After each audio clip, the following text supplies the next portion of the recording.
kanang kani mo mga di nakabawang mga tao ano mo porma. Simple na squat. Ana. Kay kani mong squat mo ni ang posisyon sa una magkaon. Kaon malibang. Mo ning resting position as human. Unya, na-imbento man ang mga bangko, mga camping chair, mga lingkuranan. Before man gud ang atong lawas, mo-adjust na siya kung unsay available. So, karon available man ang camping chair, malibang ka. Mag-camping chair na ana. So, mura kang naka-squat. Unya na may support so dili engage imong core. Libang ka. Ang inidoro pinalingkod. Sa una, ang inidoro kato kung kuonon tutong hulog ra ditso. Na hulog na. Ya kaning mga Amerikano kay ganahan man maglingkod, comfort or ana.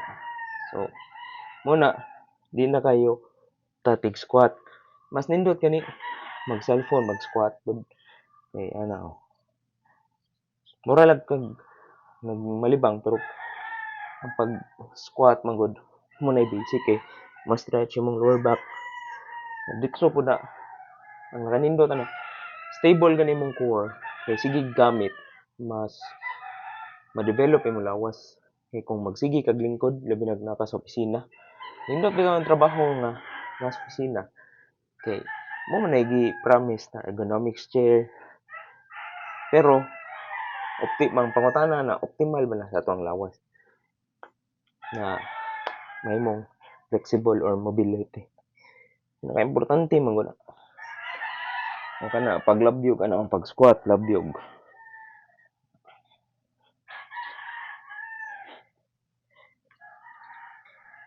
Kana uban gani mag-squat matumba kung binuang naman na. Squat ka labyog. Kay kaning gud atong hips. Grabe kini kay nani rotational nabukog ano.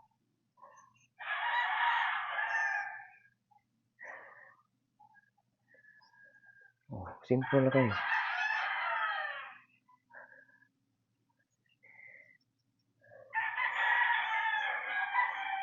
Oh, hana.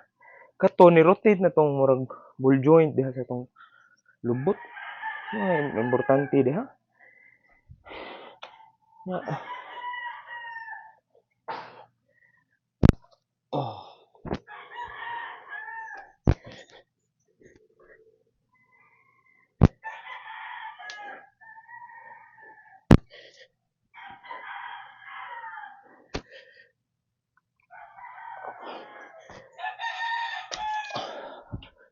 Sunod na sad.